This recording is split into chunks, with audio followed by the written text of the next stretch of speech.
Okay, it's going to be a review of WWE's Night of Champions 2023 from Saudi Arabia. And we open up the show with the tournament final for the World Heavyweight Championship. So, yeah, this was supposed to be a King of the Ring originally, but we ended up getting a tournament final here between Seth Rollins and AJ Styles.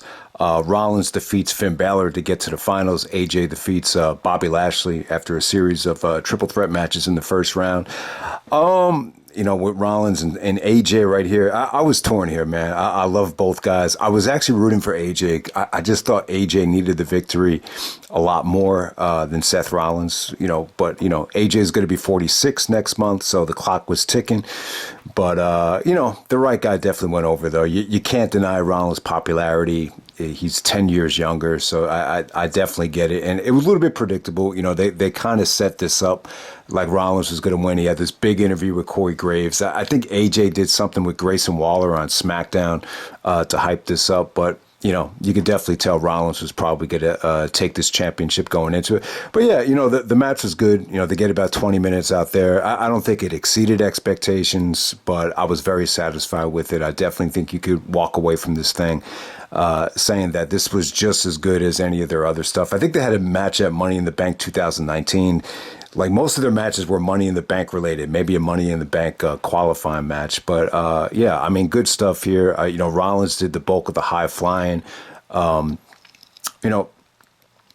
was good. He hit some good strikes here. There was an awesome spot where Rollins actually swatted the phenomenal forearm.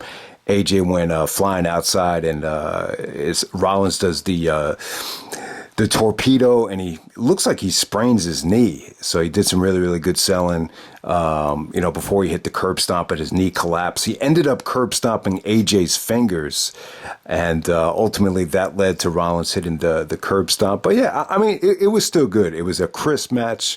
You saw Rollins do a little bit more high flying, a little bit more fancy stuff. AJ just, for his age, man, I got to say, I was blown away by how good AJ looked. It looks like he's fully recovered from the ankle surgery. So a little bit bittersweet. I love both guys, so it was hard to see, Rollins win this thing. But yeah, Rollins goes over. The place was absolutely going crazy with the theme music and everything. So definitely the match of the night. Awesome way to start off the show. So hopefully Rollins is just going to be more of a fighting champion. Looks like he's going to be exclusive to Raw. And hopefully we'll get the world title defended on Raw. I'm not a huge fan of them bringing back the world title. It's a weird situation because you got Roman walking around, with 2 championships, and they bring the world title back, which has ties to the WCW days. But hey, I guess this is just a sign that Roman is going to be even more of a part-time champion. So great match right there. I would definitely say the match of the night. Next up, you had Trish taking on Becky Lynch. I thought the match was pretty good. I didn't think it was great. Trish, she gets a lot of credit for really turning the tide with women's wrestling, but I don't think she's on the same level as Charlotte, Sasha, and Becky when it comes to being in the ring. But, Trish really blows away a lot of the Diva Search girls, and she really just improved a lot, during the Ruthless Aggression era, and that's why I think she gets a lot of credit. But I don't think she was ever, like, phenomenal in the ring, like an AJ Styles. But, her and Becky had a good match right here, very physical. Trish really dominated like the bulk of the match, and then it almost became like a cat fight where they're pulling each other's hair. Becky actually bloodied up her nose. There were some really, really good rope breaks where you thought Trish might stay down from the manhandle, and she, got her foot on the rope. So I thought the match was pretty good. Obviously they had to be fully clothed here. Becky kind of had the Kill Bill look. I was trying to think, Uma Thurman in that movie. What was her name? Beatrice Kiddo or Black Mamba? I can't remember if she had a name. Yeah, I guess it was Beatrice. But yeah, she definitely had that Kill Bill, like that yellow attire. So I thought that was cool. Trish is fully covered up here. So it kind of sucks that the women had to be fully covered up in Saudi Arabia. But yeah, it was actually Zoe Stark that came from underneath the ring. It looked like Trish wanted to go underneath the ring, and that distracted the ref. And then Zoe Stark comes out and, hits Becky with kind of a variation of a go to sleep, and Trish hits the Stratus faction to get the victory. So good stuff, man. I can see people not thinking Trish is that great in the ring, and she's really she's not overly impressive, but in my opinion. And I think Trish still has a way to go to get comfortable on the mic again. She seems like she's kind of similar to Daniel Bryan right now in AEW as a heel. Like, it just seems like both of them are kind of struggling to find their rhythm as a heel. I just think it takes time, to kind of snap it back on in terms of just being a prick and being an asshole. But I just think this. I think I'm happy Trish got the win. It kind of hopefully she's just on television more, because I think Trish has that appeal. She gets me to watch. She'll get you to watch, even if you're not. I just think she has the ability to just suck in fans. You just really, really want to keep your eye on Trish. So, but I'm probably a bigger fan of Trish than most people. But I think she looks good, man. She definitely looks a little bit older, but in some ways I just find that a little bit more attractive. No doubt about it. So Trish and Becky had a really, really good match. All right, next up we have the Intercontinental Championship match. You got Gunther taking on Mustafa Ali. I was kind of disappointed Mustafa got the title shot here. I really thought, Ricochet or Matt Riddle would have produced a better match. But, this was good. It really kind of put over, how dominant this Intercontinental Championship reign is. I think it boosted the credibility of the IC title. Gunther, man, I've been watching a lot of his older stuff when he was a little bit heavier. And I got to say, he's really growing on me with this new look, man. Just his execution, his velocity of when he does a drop kick or a clothesline or even a chop. It just has that much more, crispness to it because of just how he's, transformed his body. He did some good selling for Mustafa Ali. There was one sequence where Mustafa hit a power bomb, and then he followed it up with a really, really nice 450 that got the fans into it. But, you definitely understand why Mustafa got the title shot, because he connected really well with the Saudi Arabia audience. He even did some behind-the-scenes stuff in the video package in Saudi Arabia before the match started. So good stuff there. But it was short and sweet and to the point. I can't say it over-delivered. Next up, we have Bianca Belair taking on Asuka. Two SmackDown-branded wrestlers fighting for the Raw Women's Championship. I thought it was good, like from a wrestling standpoint. I don't think this was as good as the WrestleMania match, but this is more heel-driven. This is more about Bianca just getting a little bit more frustrated than anything. And I thought the match was good. I'll tell you, anyone that wants to become a wrestler out there, watch Asuka execute a backslide. You see how the transition into the backslide was just done so effortlessly. And then she followed it up with a really, really nice kick. So great execution from Asuka in this match. I thought Asuka just looked like the better performer here. Once again, you had them all covered up here. I just thought that kind of took them out of their rhythm a little bit.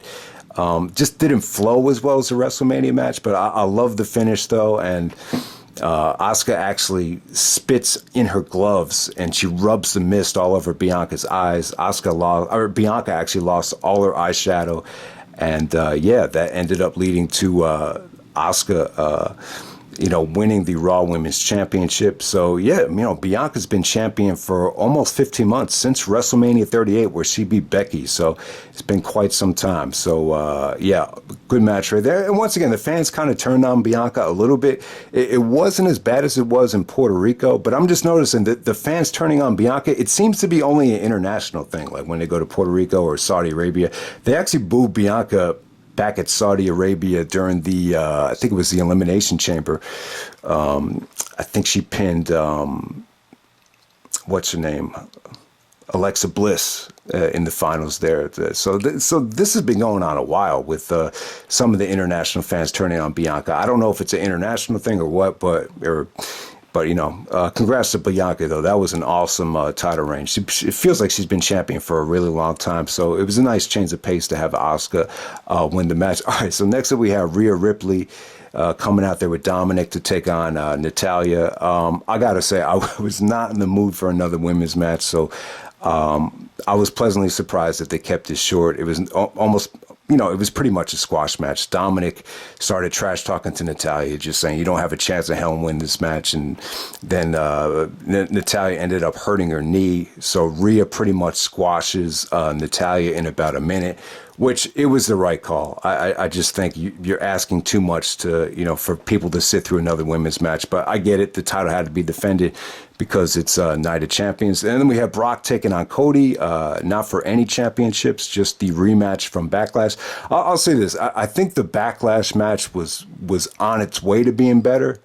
But this finish was a little bit more satisfying. This is a little bit more drama. This had more of a story with Cody actually wearing a cast that was made out of titanium.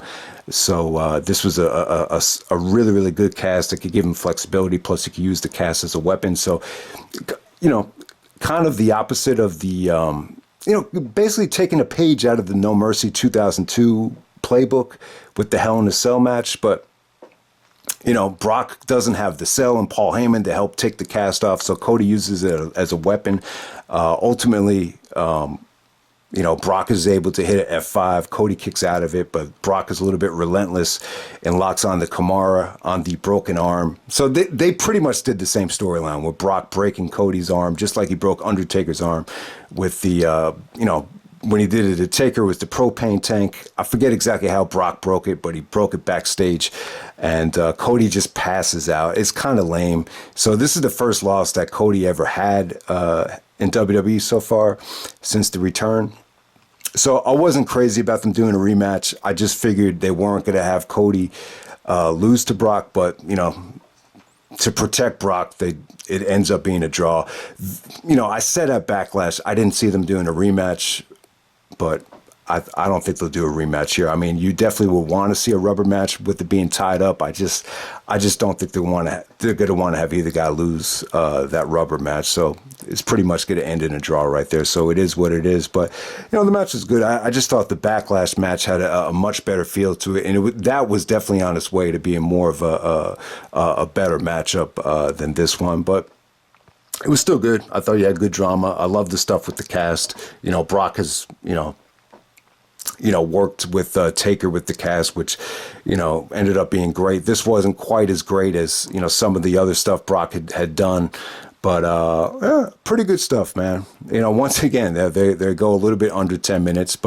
And I got to say, the crowd was pretty much on Brock's side. I just think, he showed a lot of loyalty to these Saudi Arabia crowds because there's a lot of money involved with the ticket sales. So it just feels like Brock is definitely on home turf. Yeah, he probably wrestles in Saudi Arabia more often than he does wrestle in the United States. So that might explain why why Brock was a little bit more over than Cody here, but they were both pretty much over. I still thought, this was still a really, really good match, but a little bit more satisfying than the Backlash match. But like I was saying, I think the Backlash match, it had a better feel to it, if that makes any sense. All right, and then we're going to move on to the main event for the Undisputed Tag Team Championship. We got Kevin Owens and Sami Zayn taking on the bloodline of Roman and Solo Sikoa. The storyline here was dissension in the bloodline, where the Usos going to come out and, screw Roman over or help him. That was kind of how they set this thing up. I got to say, man, the match took forever to get going. Like, when you add up the video package and the entrance and, all the playing up to the crowd, it took about like 20 minutes for this thing to even like start. I would say this, it had I know a lot of people don't like these Saudi Arabia shows, but I got to say the crowd was awesome throughout this whole night. And they were good here too, man. Roman got a ton of heat, tons of trash talking with the fans. Sami Zayn was over as hell.